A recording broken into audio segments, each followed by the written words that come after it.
toutes et à tous. Merci pour votre présence. J'en profite pour le petit mot d'organisation.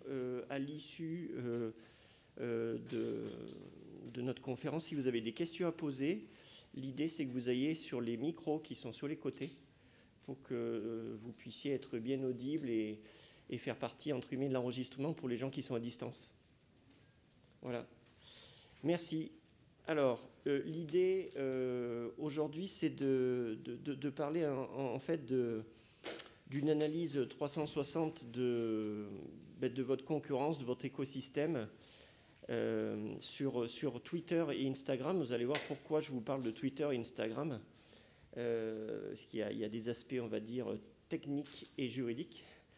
Et au préalable, donc, je vais juste faire une rapide présentation de qui on est. Donc, Smart Data Power est une start-up lyonnaise qui est donc société innovante depuis 2016. Nous ne faisons pas de crawling, de scrapping ou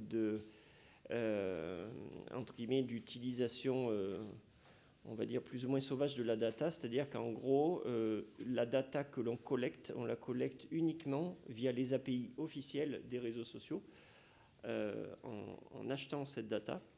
Et tous nos dispositifs d'analyse sont faits avec des systèmes de data science et croisés avec des équipes humaines qui derrière sont là pour vérifier qu'il n'y a pas eu de biais d'interprétation et qu'on ait bien ciblé les bonnes personnes. Alors, donc nous, notre métier, c'est de collecter la data Twitter et Instagram, de l'enrichir avec de l'open data, notamment l'open data démographique, c'est-à-dire qu'en fait, quand vous avez l'open data des prénoms, sachant que dans 68% des cas, il y a un prénom dans un pseudo, vous pouvez du coup interpréter si ce sont des hommes, des femmes et leur tranche d'âge. Donc c'est quand même assez pratique. Vous avez une autre open data qui est l'open data des villes pour faire une géolocalisation assez précise de vos communautés ou de vos concurrents. Sous-entendu, toutes les villes de plus de 1000 habitants en France et de 50 000 habitants dans le monde, nous les avons répertoriées méticuleusement, ce qui nous permet d'avoir du coup le nombre d'habitants, si ce sont des zones rurales ou urbaines, mais également tous les échelons administratifs y afférents, c'est-à-dire communauté de communes, département, région, si vous êtes en Allemagne, Länder, si vous êtes aux États-Unis, un État, etc. Autre open data, ce sont les métiers.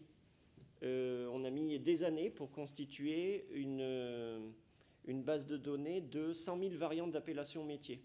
Ça nous permet d'avoir un meilleur ciblage de ce qu'on veut analyser. Je donne un exemple. Si vous me dites je veux les métiers du marketing digital, ben, on a 280 appellations distinctes là-dessus. Ça peut être Head of Digital, Chief Digital Marketing Officer, responsable digital, etc. etc. Autre open data, ce sont les médias qui ont été segmentés par spécialité et distingués des blogs. Donc, en gros, l'idée, c'est d'aller collecter la data sur Twitter et Instagram, sur des personnes ou sur des sujets, de l'enrichir avec de l'open data, et puisque c'est quand même un endroit où on a plus de facilité pour dialoguer sur le plan du business, c'est de convertir ces personnes sur LinkedIn afin que vous puissiez leur envoyer des messages. Donc, en gros, l'idée, c'est que vous puissiez cartographier un écosystème en fonction de communautés ou de métiers, analyser les comportements de cet écosystème, générer des contacts et provoquer de l'engagement, mais également analyser les wordings utilisés, les signaux faibles, les mots émergents, les comportements suspects, etc. Le but, c'est d'obtenir des données donc, qui sont uniques, exploitables et RGPD. Alors, justement, en parlant d'RGPD et de possibilités d'exploitation, même si c'est assez frustrant,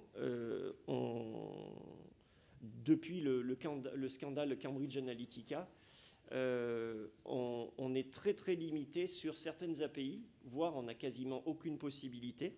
Donc nous, même si on nous le demande, on évite d'aller chercher de la data de manière sauvage sur des réseaux comme Facebook, Pinterest, Snapchat, etc. Par contre, sur LinkedIn, on a tout un ensemble de possibilités. Et là où on a vraiment le maximum de possibilités, c'est sur Instagram et Twitter. Donc Twitter, pour vous donner un ordre d'idée, on est sur plusieurs centaines de millions de personnes qui peuvent être analysées et sur des flux d'informations du moment où je vous parle jusqu'en antériorité en 2006. Donc voilà, on a un beau recul là-dessus. Donc ça, je passerai vite, je vous l'ai indiqué. Et donc, nos dispositifs permettent de faire à la fois une préparation de votre campagne de content et community management, c'est-à-dire auditer votre compte, ce qui a fonctionné ou pas, auditer vos concurrents, vos partenaires, ou toute partie prenante de votre écosystème. Ça peut être des médias, des blogs, des experts. Auditer les hashtags qui sont utilisés en lien avec un hashtag pivot. Par exemple, si vous dites mobilité urbaine, quels sont les centaines de hashtags les plus en lien avec mobilité urbaine? Ça va être aussi cartographier les 1000 influenceurs les plus actifs sur le sujet de votre métier ou chez vos concurrents. Et l'idée, bien sûr, c'est de les recruter ensuite. Ces différentes analyses peuvent être à la fois intéressantes pour les pôles marketing et communication, aussi bien que pour les pôles stratégiques, dans une optique de prospective, de lobbying, de relations presse, et bien sûr sur les côtés opérationnels des directions commerciales pour la prospection, et sur l'employé advocacy, côté RH, c'est-à-dire... par exemple, pour l'EM, on avait fait une analyse de tous les alumni de l'EM dans le monde, ce qu'ils sont devenus et quelle est leur prise de parole sur par exemple, Twitter. Ça, c'est pour les alumni. Et pour les salariés, c'est typiquement de voir si vous avez des salariés dans votre entreprise, votre groupe ou votre collectivité ou que sais-je, qui sont actifs. Ça permet de les repérer. Ensuite, bien sûr, de leur demander, puisqu'il faut leur accord, s'ils souhaitent faire partie d'un programme de salariés ambassadeurs. Et ensuite, pourquoi pas, de les animer et de les motiver à être partie prenante dans cette communication.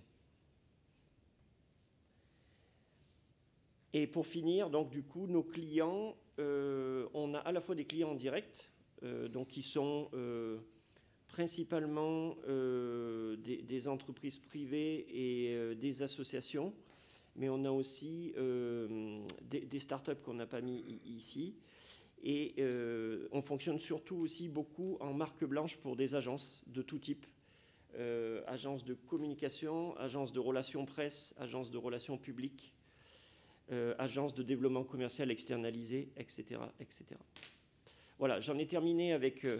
ce préambule sur nous, et on va passer dans le vif du sujet avec des analyses concrètes. Pour le coup, on n'a pas fait une grande originalité, on a fait des analyses sur le blend.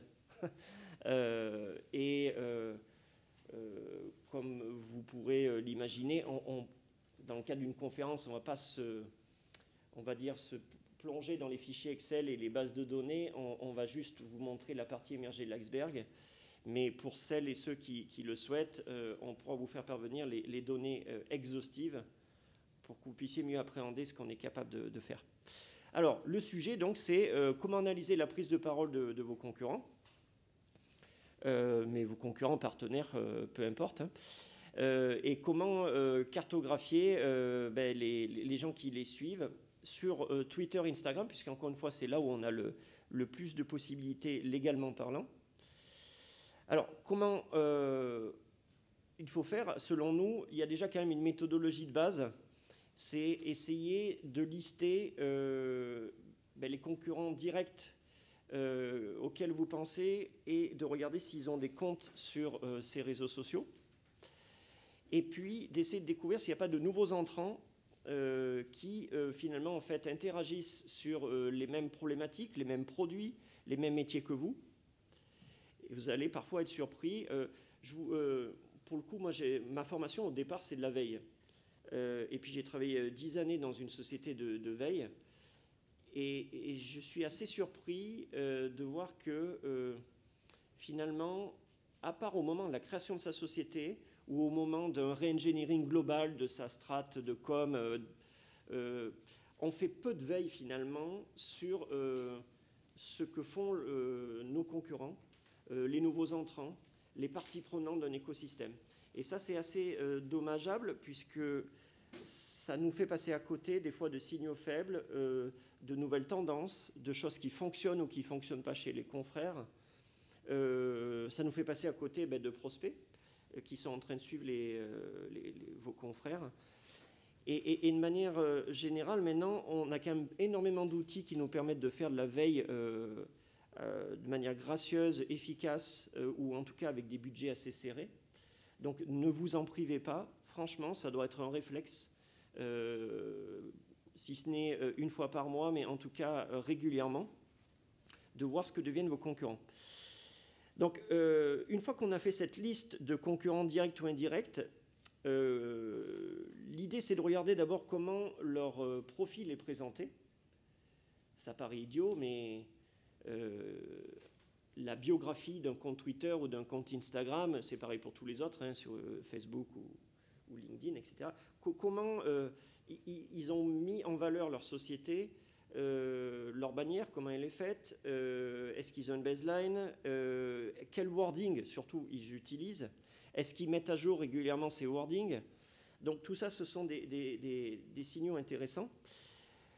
Ensuite, de manière plus quantitative, c'est toujours éclairant de voir quelle est la taille et la qualité de leur communauté, notamment est-ce qu'ils ont beaucoup de top et de middle influenceurs, est-ce qu'ils attirent plus que ce qu'eux, ils suivent, quels sont les métiers et les secteurs d'activité représentés parmi leurs followers ou leurs fans, où sont géolocalisés leurs fans, est-ce qu'il y a des salariés, des employés, des jeunes diplômés parmi leurs fans, est-ce qu'ils sont actifs, quelle stratégie éditoriale est mise en place, est-ce qu'il y a des animations spécifiques. Et puis, très important aussi, surtout sur Twitter, où on est vraiment dans une immédiateté, une infobésité, avec plusieurs centaines de milliers de tweets par heure. Est-ce que ces gens ont une forte densité de leur prise de parole? Est-ce qu'ils tweetent tous les moins de 8 jours? Parce que autant vous dire que la plupart des clients, et là on le verra dans l'analyse du compte du Blend, hein, c'est pas du tout pour montrer du doigt qui que ce soit, hein, c'est pratiquement à chaque fois qu'on fait une analyse, on s'aperçoit que les marques, les collectivités, les institutions, que sais-je, laissent venir les gens à eux, mais ne sélectionnent pas assez la typologie des personnes, et notamment ne font pas attention à ce critère de « est-ce que les gens qui me suivent sont actifs ?» Et on voit que très souvent, on a des plutôt grosses communautés, mais qui sont des coquilles vides, parce que les gens ne sont pas actifs, les gens sont mal géolocalisés, sont mal ciblés, etc. Donc, ne pas négliger aussi l'analyse fine de votre communauté ou de celle de votre concurrent. Bien sûr, le b.a.-ba des KPI, c'est de regarder le taux d'engagement sur leurs axes de communication et d'analyser avec plus de précision les wordings, les mots-clés, les axes éditoriaux qui ont été privilégiés et ceux qui ont généré le plus de succès. Donc au final, le but, c'est tout simplement d'avoir une vision un peu plus fine des forces et faiblesses des concurrents, d'essayer, pourquoi pas, de récolter quelques idées, mais souvent d'ailleurs pour essayer de cultiver votre différence, pas faire de mimétisme. Et puis, même si ça paraît un peu opportuniste, mais bon, on est quand même là aussi pour engager du contact, recruter, pourquoi pas, les femmes de vos concurrents, quoi. Alors, premier cas d'étude, ça va être tout simplement de télécharger la liste exhaustive des followers et ou des followings de vos concurrents. Donc là, j'ai mis concurrents 1, 2, 3. Mais aussi, pourquoi pas, du média spécialisé ou du blog spécialisé dans votre métier. Mais aussi de l'expert X ou Y.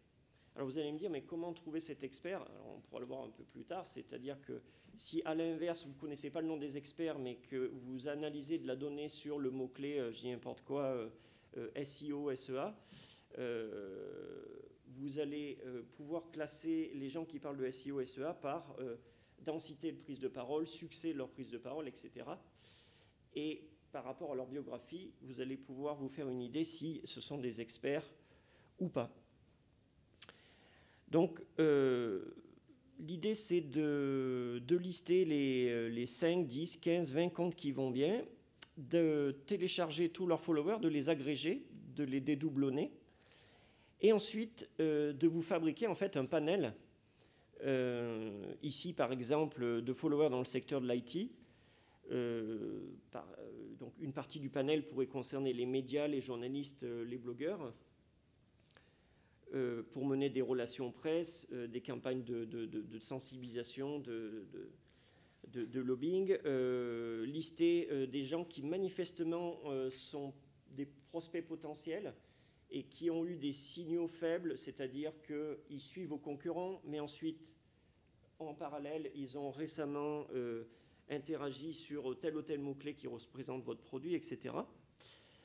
Et la même chose avec des prescripteurs à ne pas négliger, qu'il s'agisse de partenaires ou bien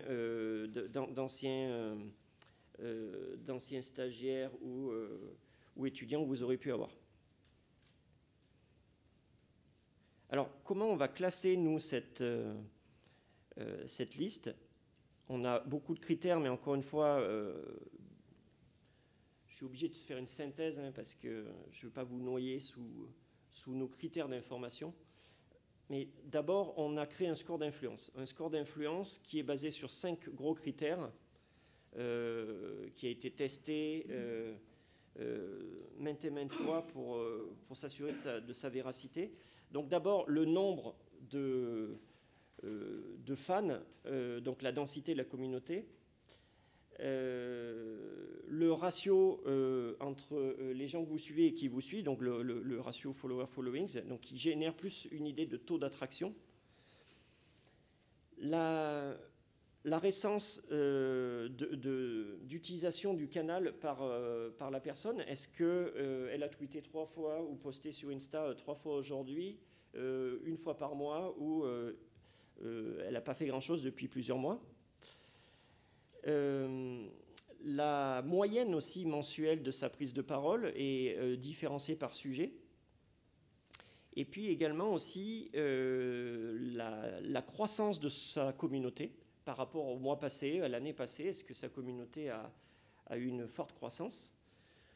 On a aussi un autre score qui est un score d'attitude suspecte. Ça, c'est quelque chose qui me tient beaucoup à cœur parce que on en a parlé d'ailleurs avec des écoles spécialisées en intelligence économique. Il y a eu une mode qui est heureusement passée il y a quelques années où beaucoup de grandes marques, notamment les grandes marques, achetaient des fans, passaient par des fermes à clics, et la mode c'était « je veux avoir la plus grosse communauté qui soit ». Sauf que dans cette communauté, vous aviez un peu tout type de personnes, et notamment des comptes fictifs. Et puis pareil, si vous ne surveillez pas votre communauté, il peut arriver, pour des raisons plus ou moins belliqueuses, que vous ayez des nouveaux fans qui soient en fait des robots, des faux comptes. Et donc du coup, avec un score d'attitude suspecte qui est basé sur plein de critères, notamment est-ce que cette personne a un compte depuis très peu de temps? Déjà un signe. Ça fait 8 jours que ce compte a été créé, et en plus, elle a une densité de prise de parole qui est hors norme. Ça, c'est aussi un deuxième signal. Troisième signal, elle a une croissance parce qu'elle utilise des robots, en fait, aussi pour inviter, ce qui, je vous le rappelle, normalement, et non conforme aux réglementations d'usage sur tous les réseaux sociaux. Et puis, est-ce qu'elle utilise des mots qui, au regard d'un thésaurus ou d'un dictionnaire, sont des mots, on va dire, qui font allumer des clignotants de warning, quoi. Donc voilà, ça c'est une manière de classer les gens en mode générique. Et ensuite, on a une vingtaine d'autres critères qui nous permettent de les classer. Mais on va aussi se baser sur le cœur de l'information qui consiste à récolter leur identifiant, leur biographie. Et les biographies, c'est vraiment une mine d'informations puisqu'on va avoir ce que les gens ont décidé de mettre dans le marbre de leur présentation comme mots-clés, comme argument. On va aussi les géolocaliser de manière très fine. On va aussi récolter l'URL de leur site web ou de leur blog et analyser leur prise de parole. Et puis, comme c'est quelque chose qui est très subjectif et qui peut générer beaucoup de bruit ou de biais, on ne laisse pas, on ne confie pas à notre intelligence artificielle la catégorisation des segments à cibler. On préfère la faire majoritairement avec nos équipes de data analystes. Pourtant, encore une fois, moi, j'ai travaillé 12 années dans des moteurs de recherche avant de cofonder la société.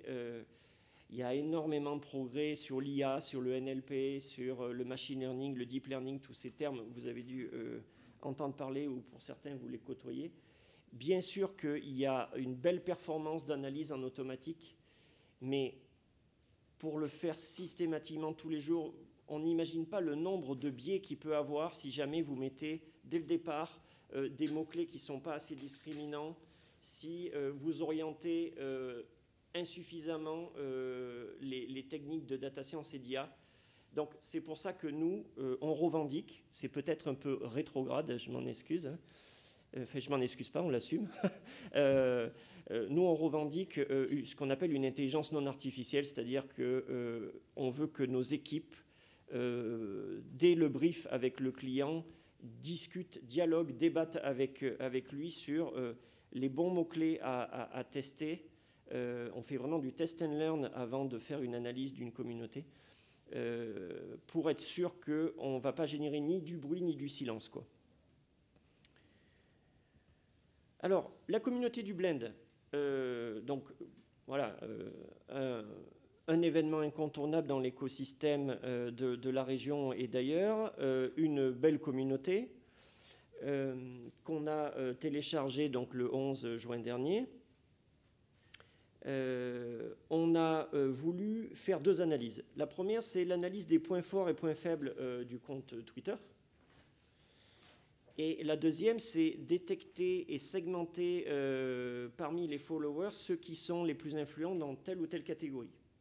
Le but, c'était, de manière complètement fictive, hein, ce n'est pas une commande du blend, hein, de la cuisine, de manière fictive, se dire, tiens, si on s'amusait à faire un panel sur les entreprises et startups, sur plutôt les acteurs dans les entreprises, donc les chefs d'entreprise, plutôt les producteurs de contenu et plutôt entre guillemets, les institutions dédiées au contenu. Mais on aurait pu faire n'importe quelle segmentation, bien sûr.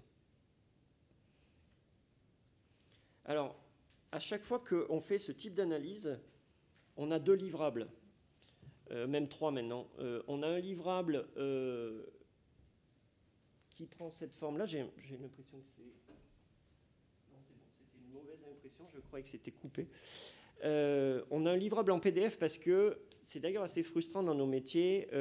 On est dans un monde d'immédiateté, de snap content, comme on dit, où les gens ils veulent tout de suite, ils veulent quelque chose de simple. Sauf que des fois, c'est difficile de tout dire dans un schéma simple. Donc ce schéma, pour moi, c'est le plus petit dénominateur commun, c'est-à-dire c'est ce qu'on pourrait vous dire quand on est dans un ascenseur, qu'on a 30 secondes. Mais bien évidemment, dans nos fichiers, vous avez beaucoup plus d'informations. Mais encore une fois, je voulais pas, j'avais pas forcément le temps de vous montrer tout ça, et je l'enverrai à ceux qui le souhaitent. Donc, Ici, ce qu'on voit spontanément quand on décortique une communauté comme celle du Blend, c'est qu'il y a déjà une bonne densité de followers, mais que ces followers, finalement, n'ont pas une très très grosse portée individuelle. C'est-à-dire qu'ils ont 1600 followers chacun, ce qui signifie, on peut le voir dans les deux sens, hein, qu'à la fois, il n'y a pas énormément de top influenceurs qui sont fans de la communauté, mais d'un autre côté, c'est plutôt le côté positif, cette communauté attire tout l'écosystème et le grand public, et c'est aussi un des buts, je suppose, de ce type d'événement. Donc, c'est pour ça que sa moyenne, du coup, chute, c'est-à-dire qu'on voit qu'il n'y a que 15,4% de ce qu'on appelle middle influenceurs au sens B2B, c'est-à-dire des gens qui ont entre 1000 et 10 000 followers chacun. Je ne parle pas du B2C, hein, où là, un middle influenceur, c'est beaucoup plus haut. Hein. Et là, je parle Twitter. Sur Instagram, c'est encore d'autres échelles. Et il y a 1,9% de top influenceurs au sens B2B sur Twitter, c'est-à-dire qui ont plus de 10 000 followers chacun. Il y a un bon positionnement géographique sur Lyon, principalement, et puis aussi d'autres lieux de la French Tech comme Paris, Nantes, Bordeaux, etc. Il y a des gens qui ont plutôt bien renseigné leur biographie, donc ça, à 82%, on sait qui sont les gens qui nous suivent, ça c'est rassurant. Ça aussi, c'est un nid à bad buzz quand vous avez un tiers, ça m'est arrivé pour une personne politique. Voilà, je ne vais pas rentrer dans les détails, mais donc il y avait 30% de ces followers qui étaient non identifiables. Ils n'avaient pas de bio, ils avaient des attitudes suspectes. Donc voilà, moi je serais assez stressé d'avoir ce type de communauté parce que voilà. Donc là pour le coup la communauté est très très bien renseignée. Et je dirais le seul talon d'Achille de cette communauté, vu de notre lorgnette, puisque voilà, comme on fait des dizaines et des dizaines d'audits chaque jour, mais ce n'est pas la seule, hein, c'est pratiquement toutes les grosses communautés existantes qui laissent les gens venir à eux, mais qui ne font pas cette démarche d'aller chercher des gens bien précis et très actifs. C'est que vous voyez, il n'y a que 26% des followers qui sont actifs tous les moins de 8 jours. Ça veut dire qu'à l'inverse, à 74%, quand il y a un tweet, ben, il va dans le vide, puisque les gens n'y sont pas tous les jours. Donc le but, c'est typiquement de cartographier chez vos concurrents, chez vos partenaires, des gens qui non seulement ont tous les critères, c'est-à-dire ils ont le bon métier, ils ont le bon niveau d'influence, ils sont géolocalisés où il faut, mais en plus, dans l'idéal, c'est de cartographier des gens qui ont une prise de parole active sur Twitter. Autre donc, travail qu'on a fait, c'est on a segmenté ces followers. Alors, on l'a fait pour l'exercice uniquement sur les 200 plus influents. Ça permet de voir en fait s'il y a une cohérence entre son discours et sa promesse et sa communauté. Alors là, sans surprise, c'est bien le cas du Blend, hein, qui a une majorité d'entreprises et de start-up qui le suivent.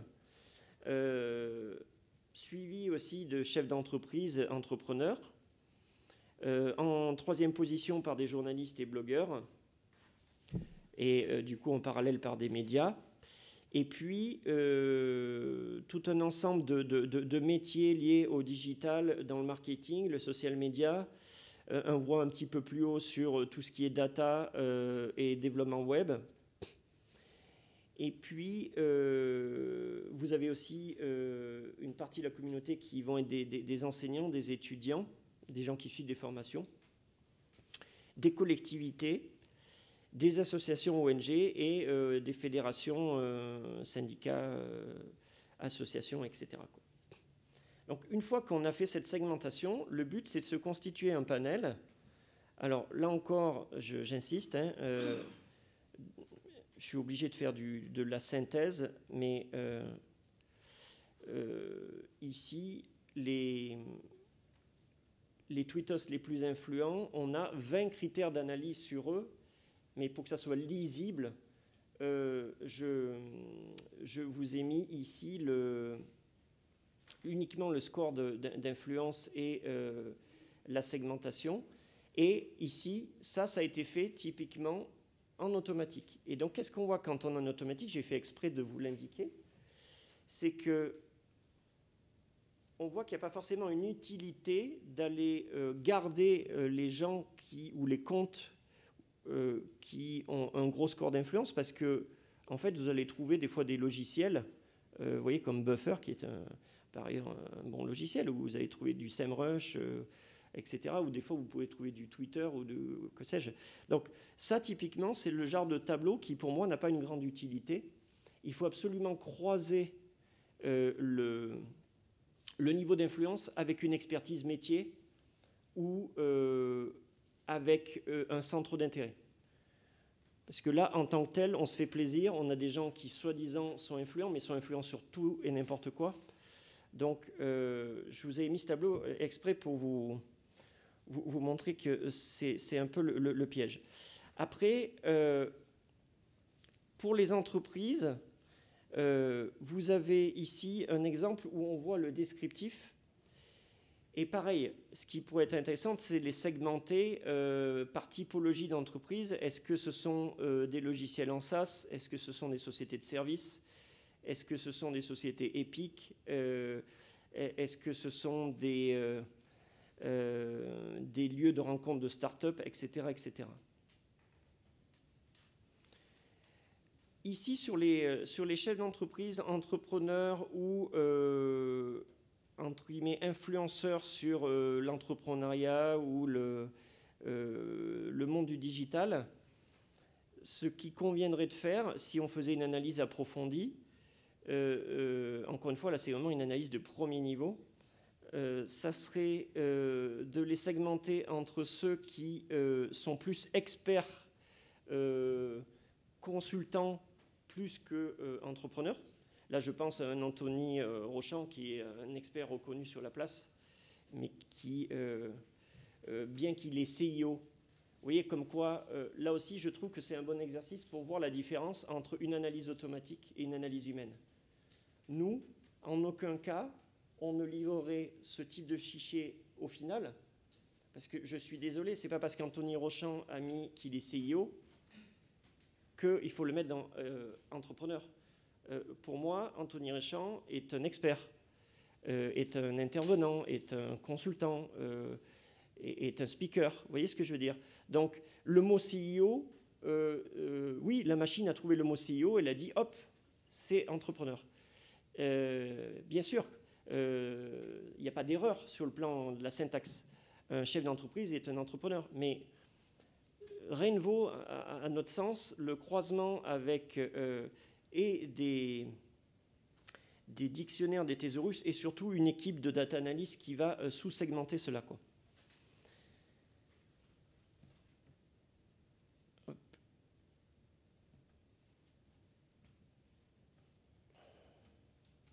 Donc, même raisonnement avec les blogueurs et journalistes, même raisonnement avec les... Hop, ici, le biais, la touche est un peu sensible, avec les médias et les blogs. Et donc, pour aller plus loin, comment on ferait? Donc, là, en fait, ce que je vous ai montré, c'est quelque chose qui est sans relecture. C'est en automatique, comme on peut le voir sur toutes les plateformes de social listening, social media monitoring. Et justement, nous, on a vraiment pour objectif de se désolidariser de ces systèmes SaaS plug and play, qui sont certes très rapides, certes très puissants, mais finalement où on vous livre en pâture une masse assez conséquente de classements, mais ces classements ne sont pas forcément efficients. Donc nous, en fait, là-dessus, on aurait croisé, si on avait dû le faire à la main pour aller jusqu'au bout, on aurait croisé nos 100 000 variantes d'appellation métier avec tout ce qu'il y avait dans les biographies de ces personnes qui sont classées. Et ensuite, on aurait eu une double relecture humaine, une d'un data analyst et une d'un superviseur data. Pourquoi? Parce que, pourquoi une double? Vous allez dire, vous êtes un peu maso quand même. Et c'est fait en France, hein, je vous rassure, c'est pas outsourcé, même si on est parfois sollicité par email pour faire l'outsourcing. Non, non, c'est fait en France, c'est fait sur Lyon. C'est fait par des gens courageux qui ont envie de triturer et de qualifier la data de manière efficace, quoi. Et ensuite, on le met sous la forme d'une data visualisation interactive. Pourquoi? Parce que ça vous permettrait, une fois que la cartographie est finie, de vous promener de manière itérative dans cette data visualisation en regardant où sont géolocalisés les gens, qu'est-ce qu'ils ont dit, pourquoi ils sont influents sur tel ou tel critère, etc. Donc ça, c'était la première manière d'analyser une communauté sur Twitter, c'est-à-dire je vais télécharger, agréger, classer de manière automatique et ensuite de manière humaine tous les gens qui suivent mes concurrents, mes partenaires, pour pouvoir, pourquoi pas, en inviter un certain nombre. Je fais une parenthèse sur les invitations, je vous l'ai dit tout à l'heure. Nous, on livre des fichiers on les garde en interne et c'est nous qui faisons les invitations parce que les clients nous disent « Ben oui, mais si j'ai 1554 personnes qui sont cœur de cible, qu'est-ce que j'en fais ?» En fait, la meilleure possibilité, c'est de prendre ces 1554 lignes et de les inviter un par un à rejoindre votre communauté. Sur Twitter, vous avez un taux de réponse positive, donc des gens qui vous suivent une fois que vous les avez invités. Nous, ça fait à peu près 7-8 ans qu'on fait ça. Sur Twitter, vous êtes en moyenne à 20%. Sur Instagram, vous êtes plutôt à 30-35%. Et sur LinkedIn, vous oscillez entre 45 et 60%. Attention, ce n'est pas parce que les gens ont accepté de rejoindre votre communauté que vous allez en faire des prospects ou des ambassadeurs. Mais cependant, grâce à cela, ils pourront être tenus informés de vos actualités. Et donc, en gros, deux possibilités. Soit vous êtes courageux et vous faites vous-même ce process d'invitation, soit nous, on peut le faire. Deuxième manière donc de comprendre un peu l'écosystème, c'est d'analyser le community management de vos concurrents. Ça, c'est vraiment une mine d'informations. Et l'idéal, c'est de ne pas tomber dans le travers de...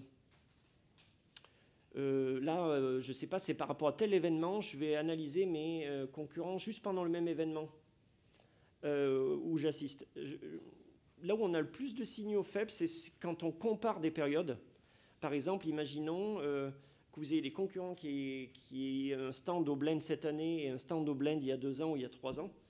C'est intéressant de voir sur toute cette durée comment ils se sont comportés, qui sont les gens qui vont interagir avec, et sortir de quelque chose qui pourrait être trop contextuel sur... oui, non, il y a beaucoup de clients qui nous disent on ne veut pas analyser la période Covid parce que c'est une période qui quelque part, qui peut un peu fausser la donne. Ou alors, il y en a qui nous disent là, mais je veux analyser spécifiquement ce qui s'est dit dans la période Covid. Mais vous voyez, ce que je veux dire, c'est que nous, en fait, on conseille souvent une analyse sur une année, sur le community management, parce que ça permet vraiment d'avoir du recul, y compris sur les différentes actions que les community managers pourraient avoir sur tout l'événementiel, sur les marronniers que vous connaissez, donc tous les astuces éditoriales pour promouvoir la journée de telle et telle chose. Et donc, comment on fait? On va acheter la data de 1 an de community management de 1, 2, 3, 10 concurrents. Et on va classer toutes les publications par succès, mais aussi par date de publication. Et on va identifier sur une vingtaine de critères le pédigré des personnes qui ont interagi. Avec, un peu comme tout à l'heure, la densité de leur prise de parole, leur niveau d'influence, leur géoloc, les mots qu'elles utilisent, etc. Donc là aussi, si je fais un elevator pitch que j'ai que 30 secondes, je vous dirai, voilà, il y a deux PDF qui synthétisent l'essentiel, c'est-à-dire que le blend, si on l'analyse depuis 6 mois, il y a eu 113 tweets édités par le Blend qui ont généré 131 retweets. Vous avez ici la liste du top 4, mais sous Excel, bien sûr, vous avez l'exhaustivité des 131 interactions. Vous avez les wordings, ceux qui ont généré le plus d'engagement. Ici, vous en avez 3, mais sous Excel, vous avez l'exhaustivité. Et puis, vous avez le pédigré des gens qui ont retweeté. Donc, il y en a 63 qui ont retweeté avec plutôt une bonne portée moyenne. Donc là, on a un peu plus de top influenceurs que tout à l'heure. Tout à l'heure, des top influenceurs, de mémoire, on en avait 1,9%. Là, on en a 7,9%.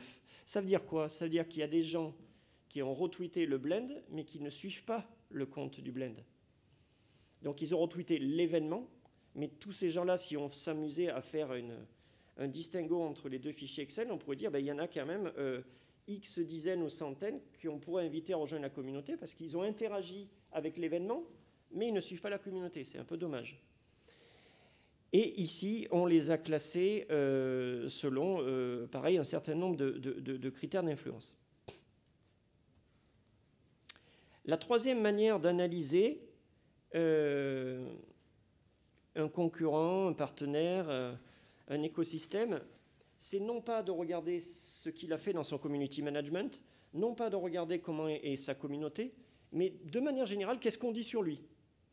Donc là, c'est ce qu'on va faire dans cet exercice où on va acheter toute la data sur Twitter, Instagram par exemple, sur ce qui s'est dit sur un hashtag, un événement, une personne, une marque, que sais-je. On va lister tous ces flux d'informations en 6 slides et avec des fichiers Excel. Et on va surtout essayer de faire un triple classement des personnes ayant tweeté et retweeté. Le premier, c'est ceux qui ont la plus grosse communauté. Le deuxième, c'est ceux qui ont le plus publié sur ce sujet. Et le troisième, c'est peut-être le plus intéressant, c'est ceux qui ont le plus de succès quand ils publient sur le sujet en question. Et ici, puisque vous allez me dire, pour l'instant, je vous montre beaucoup de tableaux, mais je ne vous montre pas comment on peut aller un peu plus en profondeur. Donc, on n'a pas eu le temps de le faire pour le blend, et désolé pour les organisateurs. Mais ici, je vous montre le cas un cas client pour lequel on a travaillé. Et là, vous allez voir un peu comment nous, on a fait une prise de hauteur humaine dessus. Donc ici, on a dû analyser tout ce qui se disait sur outre-mer et logement. Donc imaginons que vous ayez un client, alors on n'est pas dans le digital, mais voilà, un client qui soit sur le retargeting, un concurrent, pardon, sur le retargeting ou le reciblage publicitaire, la publicité programmatique, etc.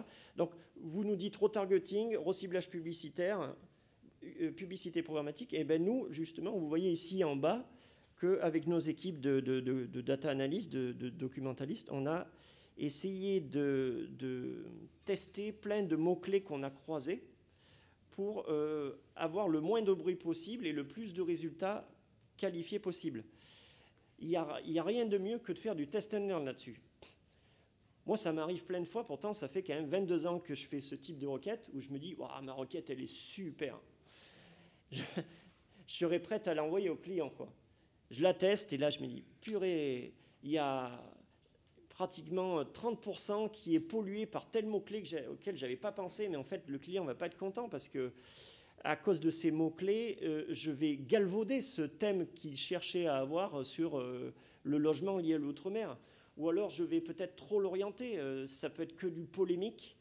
Dans ce cas-là, on appelle le client, on lui dit si on tape les mots-clés qu'on a validés avec vous, ben, plutôt que d'analyser votre écosystème, on va avoir que des remontées de bad buzz, quoi, de polémique. Ça vous intéresse, oui ou non? Ou est-ce qu'on les met de côté et on les analysera ultérieurement? Et là, on peut plutôt analyser les débats, on va dire, plus pragmatiques sur cette terminologie de logement. Donc, vous voyez, l'idée, c'est vraiment de dialoguer sur la manière dont on va triturer cette information. Ensuite, c'est important, ici, vous voyez, c'est une période de mars à juin sur outre-mer et logement, de voir que, bien sûr, il y a eu un certain volume de publications, mais de comprendre pourquoi il y a eu un pic. Alors là-dessus, si je faisais de l'automatisme, je dirais, ben voilà, il y a eu un pic, je vous ai fait un nuage de mots-clés, voilà les mots qui sont le plus sortis. Ben, Nous, pareil, on trouve que c'est un petit peu limitatif. Donc, qu'est-ce qu'on a fait? Quand on voit un pic comme ça, on va se plonger dans les fichiers des 3-4 jours où il y a beaucoup de pics et on essaye de comprendre en fait ce qui se passe. Et là, en fait, ce pic lié à la thématique outre-mer et logement, il est en relation avec la reprise des négociations entre les syndicats de Guadeloupe par rapport au niveau de vie, au coût des infrastructures et du niveau de vie, notamment en Guadeloupe, donc dans une partie des Outre-mer. Et ici, on vous a mis une citation complètement représentative, c'est le prix de l'essence augmente, le prix de l'immobilier est incroyablement cher, le prix du mètre cube d'eau est le plus élevé de toute la France, etc., etc. Ensuite, on analyse le wording. Donc, on analyse le wording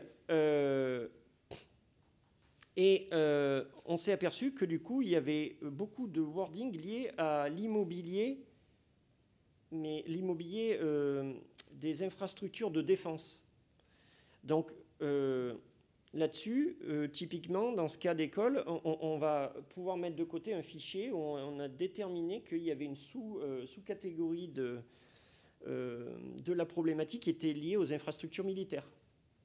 Ou pas. Le client peut nous dire non, ça ne m'intéresse pas, laissez tomber. Dans ces cas-là, on va enlever ce qui concerne la partie militaire.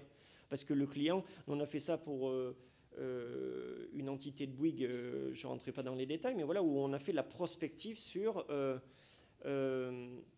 en quoi la Covid, je crois qu'il faut dire la Covid, en quoi la Covid, le télétravail et le confinement pouvaient générer de nouvelles habitudes de flux de déplacement, mais surtout d'envie de déménager, et pourquoi pas de passage à l'acte de vrai déménagement, quoi.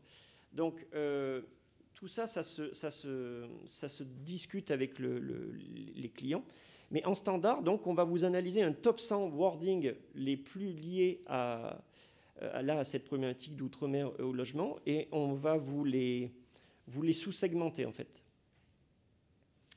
Et on fait la même chose avec les marques ou les comptes cités, parce que ça peut être intéressant de voir si vous avez justement, là on parlait des concurrents, si vous avez des concurrents ou des partenaires qui sont systématiquement rattachés à ce mot-clé, quoi. Et donc le but, une fois qu'on a analysé les wordings, c'est surtout quand même, pour être le plus héroïste possible, d'identifier les parties prenantes. Donc là, on a identifié 482 personnes uniques qui ont tweeté régulièrement sur le sujet outre-mer et logement.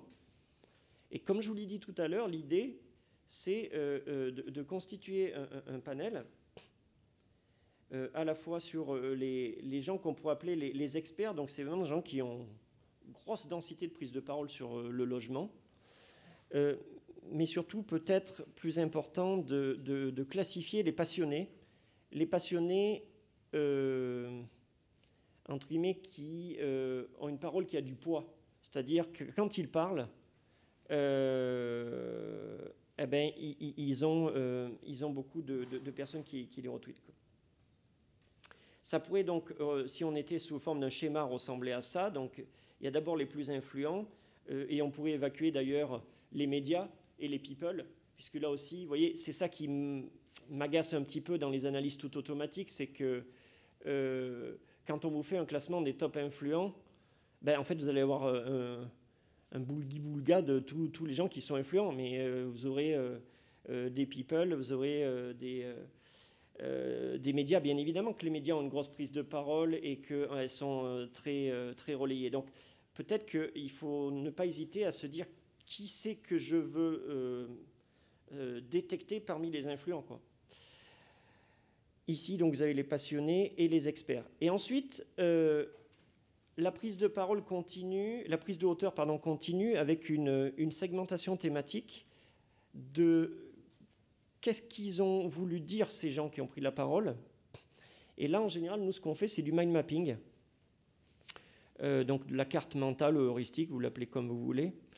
Mais pour essayer de voir qu'est-ce qui s'est dit chez vos concurrents, partenaires ou chez n'importe quelle personne, n'importe quel sujet. Donc ici, il y a eu un constat dans 23% des flux d'informations, il y avait dénonciation d'une crise du logement en Outre-mer. Bon. Avec une dénonciation plus forte en Guyane, à La Réunion, à la Martinique. Et ensuite, les conséquences ont été relativement bien décortiquées avec des enjeux qui sont, ou des constats qui sont les incohérences des politiques d'urbanisme, avec vraiment un gros problème d'équipement, des problèmes environnementaux, on va dire, insuffisamment pris en compte, des problèmes de corruption, des problèmes d'équipements médicaux et des déserts médicaux, etc. Des déséquilibres remarqués dans ces publications entre ce qui se passe dans la métropole versus ce qui se passe dans les dom-toms et les outre-mer.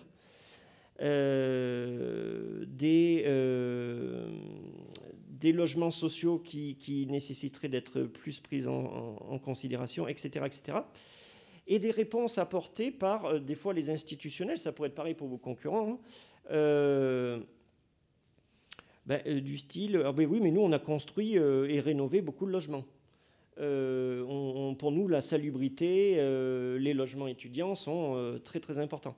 Ou alors, on travaille plutôt sur une architecture et un urbanisme utile, avec plus d'hôpitaux, des bâtiments antisismiques, etc., etc. Vous voyez, donc, je ne vais pas vous faire l'article de tout ce qui se disait, mais encore une fois, à notre avis, il y a un distinguo entre un classement sous forme de mots et de nuages de mots-clés, de tableaux de bord automatiques et de ce qu'une équipe, qui pourrait être la vôtre, peut faire. Moi, je vous encourage vraiment à prendre à bras-le-corps l'information et à la décortiquer, quoi. Et deux autres éléments pour finir.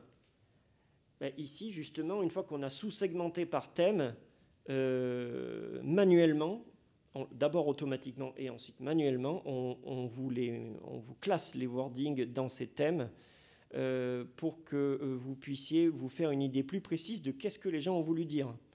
Donc ici, dans les conséquences, par exemple, 110 retweets sur à Mayotte, un tiers de la population vit dans un logement sans eau courante. Voilà, bon, c'est factuel, etc., etc.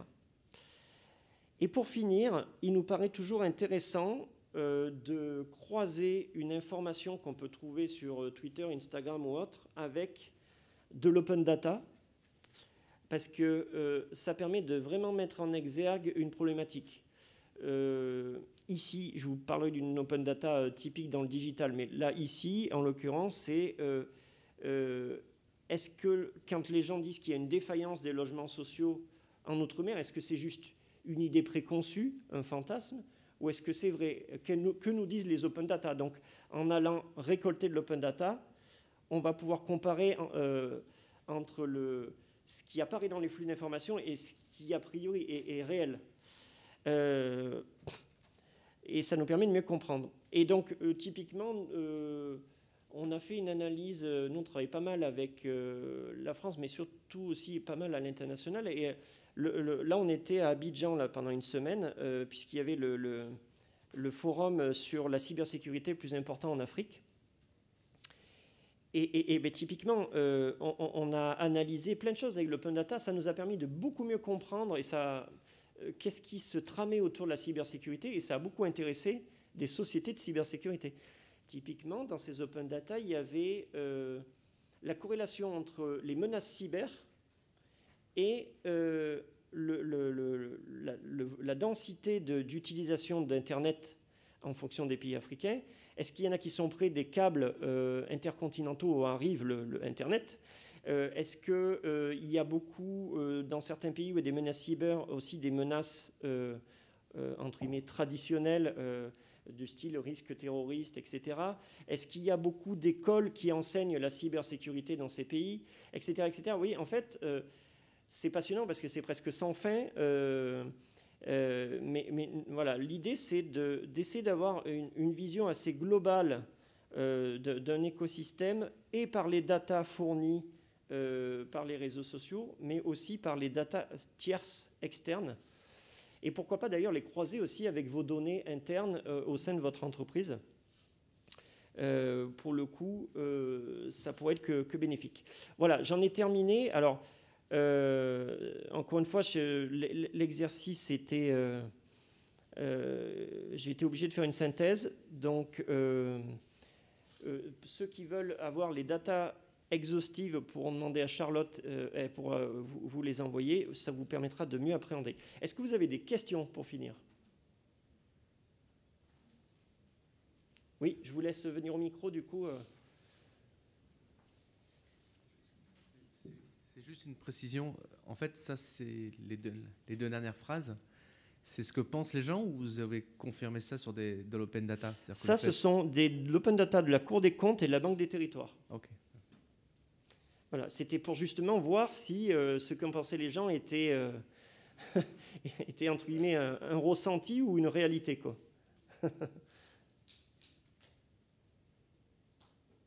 Et donc, pour celles et ceux qui souhaiteraient avoir une analyse rapide, sans prise de hauteur humaine, avec par contre le fichier quand même Excel de votre communauté Instagram et Twitter. Donc pareil, on peut vous le faire à titre gracieux pour que vous puissiez voir un peu ce qu'on est capable de faire.